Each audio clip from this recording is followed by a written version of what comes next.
Hi, welcome back. Here is example number 3, finding an angle measurement from chapter 9, lesson 5. Okay, so in example 1, we learned how to name the angles. In example 2, we learned how to classify the angle and then find the value of x. And now we're going to be tasked with finding an angle measurement.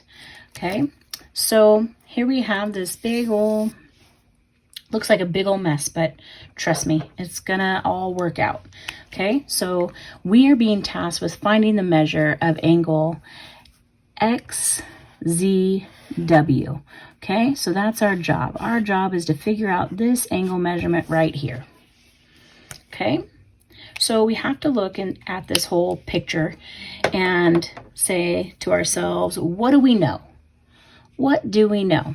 And I've kind of jotted down a few things we should know already. Okay, we know that angle VZU, this angle right here, VZU, and angle UZY are supplementary, meaning they're going to add to 180. If I go from this angle measurement over to this angle, should add to 180 degrees. That's something we know right off the bat. Okay, the other thing we know is angle VZW is a right angle. That's what this little measurement right here means. It means it's a 90-degree angle. Okay, and the third thing that we can get from this picture is that angle UZY and angle VZX are vertical angles, meaning they have the same angle measurement. So this angle measurement here is the same as this one here, which is going to be nice because we know this whole angle measurement should be 6x degrees, and we already know this angle right here is 90. So we just need to figure out this little piece here. Okay, so we're going to start with what we knew from part 1, that these two angles are supplementary. Okay, so angle VZU, which is this one, has an angle measurement of 3x plus 9 degrees, and angle UZY has an angle measurement of 6x degrees, and both those angles should equal 180. So let's go ahead and start solving that. If we remove the parentheses here, 3x and 6x are like terms. Okay, so we want to combine our like terms, which gives us 9x plus 9 equal to 180. Again, we want to get the variable by itself, so we are going to add the opposite here. So I'm going to add negative 9 to both sides. Right?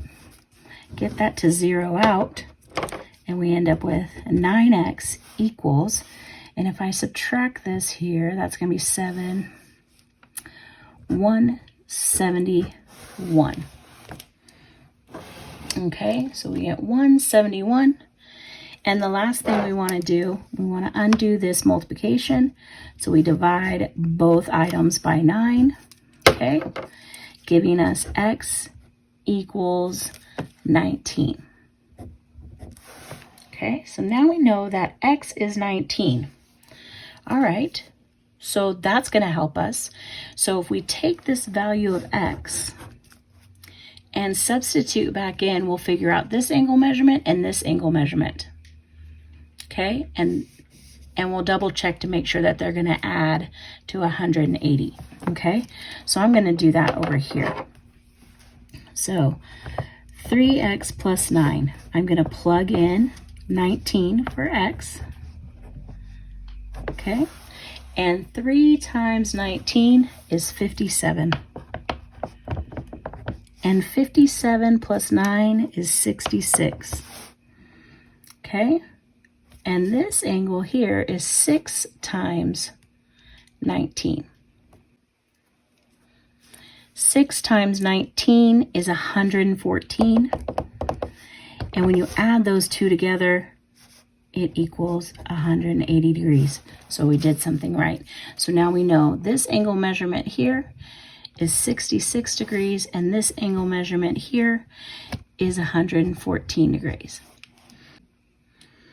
All right, now we know we're going to go to step 2, where we know that angle UZY is equal to angle VZX because they are vertical angles. Okay, so we just figured out this angle measurement UZY is 114 degrees. We know this one is comprised of angle VZW, which is 90 degrees, plus we don't know what angle XZW is. That's what we're trying to figure out. So I'm just going to call that angle Z for right now. So in order to get Z by itself, I need to subtract 90 from both sides, or add the opposite of 90, which is negative 90. Okay, and 114 minus 90 is going to give me 24. This is going to zero out. So this little angle measurement is right here, is 24 degrees. Okay, and then if I add 24 to 90, I should wind up right back at 114. So we just found out angle XZW is 24 degrees. Now there's other ways we could have gone about this, but this seems to be one of the easier methods. We could have even looked at this and said that this going from here to here was supplementary. So once I found out this was 66 degrees, I can add that to 90 and then get 156 and take 180 minus 156, and that would also give us 24 degrees. So there's a couple ways we could have found this angle measurement. So we just want to use what we know. All right, guys. All right. Again, if you have any questions, hit me up on Remind. And I hope you like this stuff as much as I do. I love finding angle measurements. All right, take care.